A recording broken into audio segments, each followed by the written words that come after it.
حضرت محمد صلی اللہ علیہ وسلم نے اپنے صحابہ کی ایسی تربیت کی تھی کہ جس وقت بھی آواز لگتی اور جتنے وقت کے لیے لگتی صحابہ کرام اپنے آپ کو پیش کر دیتے تھے. 100% صحابہ کرام نکلتے تھے. انصار مدینہ منورہ میں ہجرت سے 2 سال پہلے دعوت پہنچی.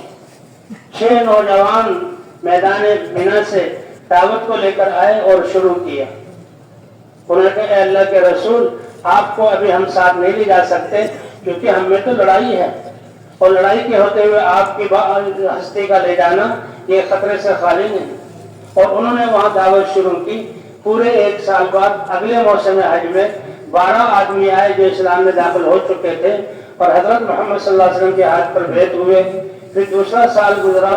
تیسرے حج میں 72 آدمی آئے اور وہ اسلام میں داخل ہو چکے تھے. حضور کے ہاتھ پر بیعت ہوئی اور پھر یہ لکھا اے اللہ کے رسول مدینہ کے گھروں میں سے کسی گھر میں بھی کوئی گھر بھی ایسا باقی نہیں رہا جس میں اسلام داخل نہ ہو چکا اور اب آپ تشریف لائیں. بلکہ 1 سال بعد جب دعوت کے ذریعے لوگ اسلام میں داخل ہوئے تو ان کا یہ پیغام پہنچا کہ اللہ کے رسول ہم میں صحابہ میں سے کوئی قرآن کو پڑھنے والا جاننے والا بھیجیے تاکہ وہ ہمیں دین سکھائے.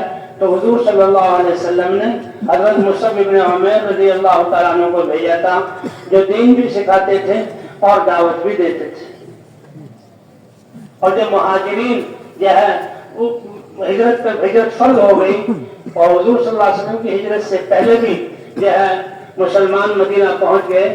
پھر حضور صلی اللہ علیہ وسلم بھی پہنچ گئے تو مہاجرین اور انصار ان سب کو حضور صلی اللہ علیہ وسلم نے ملا دیا اور بھائی چارہ قائم کیا. اور پھر مدینے سے اب جماعتوں کے بھیجنے کا سلسلہ.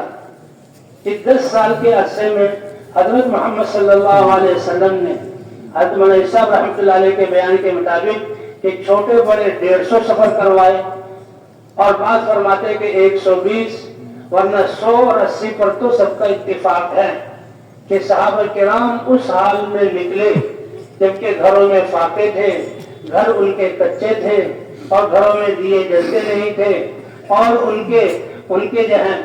کے بچے حالانکہ باپ موجود ہیں لیکن وہ اللہ کے راستے میں ایسے تو جن کی زندگی یتیموں والی اور شوہر موجود تھے لیکن بیویوں کی زندگی بیواؤں والی کہ گھر میں رات کو روشنی کے لیے چراغ جلانے کے لیے تیل نہیں ہوتا تھا اور گھر میں جو ہے کھانا پکانے کے لیے چولہا نہیں جلتا تھا.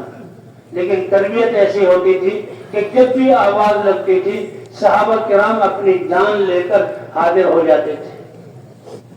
جتنے وقت کے لیے بھیجا جائے جہاں کے لیے بھیجا جائے کہ اللہ کے رسول جس سے چاہے جوڑ دیں, جس سے چاہے کاٹ دیں, جس سے چاہے صلح کرا دیں اور جس سے چاہے ہمیں گھرا دیں, ہم تیار ہیں. جہاں آپ بھیجیں گے ہم جانے کے لیے تیار ہیں. کوئی تجارت اور بچے کی ولادت, کسی کی کوئی بیماری, حتیٰ کہ شادی ہم پہلی رات ہے بے غسل کر رہے ہیں اور آواز لگی تو اسی حال میں اللہ کے راستے میں نکل گئے. پھر فرشتوں نے غسل دیا. کہتے دو آواز یا خیل اللہ ارکبی, اے اللہ کے شہ سوار ہو جاؤ. تو صحابہ کرام زندگیوں کو ہتھیلی پر لگ کر آ جایا کرتے تھے. یا الصلاۃ جامعۃ کہ اگلی نماز میں سارے صحابہ جمع ہو جائے تو صحابہ اسی طرح آتے تھے کہ پتہ نہیں کہاں تشکیل ہو جائے.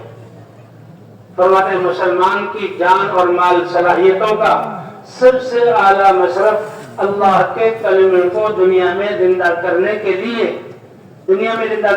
لیے خرچ کرنا سب سے اعلیٰ مصرف ہے.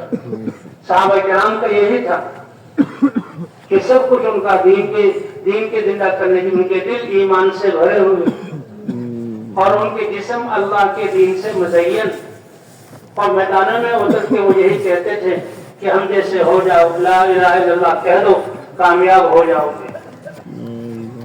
تو ہر حال میں صحابہ کرام نکلنے والے تھے. کسی کی بیماری, کسی کی کوئی تکلیف ان کو روکتی نہیں تھی. 80 یا 25 یا 27 یا 29 سفروں میں خود حضور صلی اللہ علیہ وسلم کی تشریف لے گئے.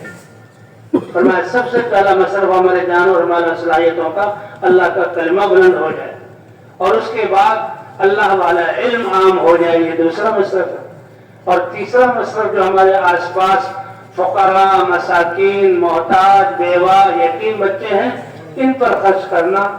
اور چوتھے نمبر پر آتا تھا کہ اپنی ذات پر بقدر ضرورت خرچ کرنا، اپنی ذات پر بقدر ضرورت خرچ کرنا۔